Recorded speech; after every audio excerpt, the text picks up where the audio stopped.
Railway भूमि अधिग्रहण के नाम पर पटवारी ने कर दिया 54 लाख का मुआवजा घोटाला। तो क्या यही है रीवा जिले में जनसुनवाई की असलियत? नमस्कार, आप देख रहे हैं जानवी एक्सप्रेस न्यूज अल्पना के साथ। मई 2022 से अब तक दिए जा चुके हैं 41 आवेदन। हर बार सिर्फ और सिर्फ जांच का आश्वासन मिलता है। जिनका नहीं हुआ था गजट नोटिफिकेशन, उनको मिल चुका है मुआवजा। जिनका प्रकाशित हुआ था नोटिफिकेशन, वह भटक रहे हैं मुआवजे के लिए। कलेक्टर की जन सुनवाई यानी कि सब कुछ सामने ही निराकरण। कुछ गंभीर मामलों में हफ्ते 2 हफ्ते का समय भी बता दिया जाता है, लेकिन एक गंभीर मामले में 41 जन सुनवाई में लगातार आवेदन दिए जाने के बाद केवल जांच कराए जाने की बात की जा रही है। पटवारी बदल गए, राजस्व निरीक्षक बदल गए, तहसीलदार बदल गए, कलेक्टर बदल गए, लेकिन आज तक जांच पूरी नहीं हो पाई। जिन लोगों को मुआवजा नहीं मिला है, उनकी चप्पलें कलेक्ट्रेट की सीढ़ियां चढ़ते चढ़ते घिस चुकी हैं, लेकिन उन्हें आश्वासन के अलावा कुछ नहीं मिल पाया। यह है रीवा में जन सुनवाई की असलियत। गंभीर मामले में कोई कुछ नहीं कर पा रहा है।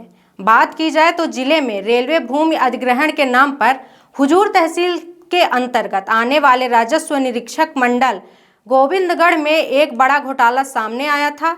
इसमें पटवारी हल्का बांसा के पटवारी संतोष पांडे ने गजट नोटिफिकेशन के बावजूद रीवा सीधी सिगरौली रेल लाइन के लिए भूमि अधिग्रहण के नाम पर फर्जी तरीके से 31 लोगों का नामांकन कर उनका अवार्ड बना दिया।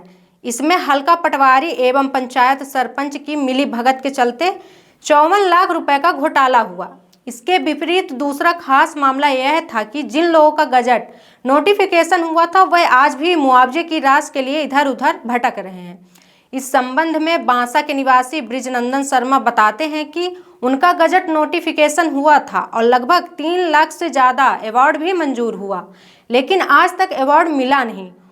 उन्होंने आगे बताया कि उनका अर्जी नंबर 1039/3 थी, जिस पर पटवारी ने कहा कि बाद में मिलेगा, और उसके बाद तो पटवारी यह कहने लगा कि हमने जो लिखना था लिख दिया, जिसे मिलना था मिल गया, अब भटकते रहो।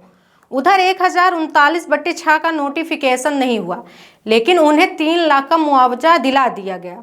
ब्रिजनंदन शर्मा बताते हैं कि उनकी जमीन का अधिग्रहण रेल मार्ग के लिए किया गया था कि तत्कालीन हल्का पटवारी संतोष पांडे ने फर्जी मुआवजा निर्धारण राघवेंद्र पांडे के नाम पर स्वीकृत कर दिया। इस मामले में उन विभागीय अधिकारियों के समक्ष पुनरावलोकन के लिए आवेदन प्रस्तुत किया गया, जो विचाराधीन है, जिसमें नायब तहसीलदार गोविंदगढ़ से वस्तु स्थिति प्रतिवेदन मंगाया गया, किंतु 2 साल से आज तक तो मौके की जांच की गई और न ही प्रतिवेदन दिया गया, और ब्रिजनंदन लगातार न्याय के लिए भटक रहे हैं। इस मामले में जिला कलेक्टर के सामने सबसे पहले 10 मई 2022 को जनसुनवाई में आवेदन दिया गया था और लगातार आवेदन दिया जाता रहा। अंतिम आवेदन अभी हाल में 10 दिसंबर 2024 को एक बार फिर दिया गया। हर बार इनका आवेदन लिया जाता है और नया नंबर देकर जनसुनवाई की सील लगा दी जाती है, किंतु आज तक कोई कार्यवाही नहीं की गई। कुल मिलाकर जनसुनवाई का जिस तरह से रीवा जिले में मजाक उड़ाया गया, वह अपने आप में एक रिकॉर्ड की तरह ही माना जा सकता है। आपको बता दें कि शासकीय नियमों के अनुसार गजट नोटिफिकेशन के बाद भूमि शासकीय योजना के दायरे में आ जाती है। इसके बाद इनके राजस्व रिकॉर्ड में परिवर्तन अधिकार सभी का समाप्त हो जाता है। इसके बावजूद बांसा गांव के पटवारी ने मनमाने तरीके से 31 लोगों की फर्जी तौर पर नामांतरण करते शासन की राशि को ही हजम कर लिया है। बताया गया कि रीवा सीधी सिगरौली नई रेल लाइन भूमि अधिग्रहण हेतु राजस्व निरीक्षण मंडल गोविंदगढ़ की भूमियों गजट का नोटिफिकेशन स्वयं कलेक्टर द्वारा किया गया था। उसके बावजूद पटवारी ने नियम विरुद्ध काम किया। खास बात यह थी कि सरपंच की मिली भगत के साथ एक ही दिन 31 लोगों का फर्जी तौर नामांतरण भी कर लिया, जो अपने आप में संदेह के दायरे में आता है। वहीं जो अगर बात की जाए कि क्या एक पटवारी कलेक्टर से बड़ा हो गया, तो राजशाही के ज़माने में किसी परिवार का कोई लड़का पढ़ लिख कर आगे बढ़ता था तो बुजुर्ग लोग उससे आशीर्वाद दिया करते थे कि जा पटवारी बन जा।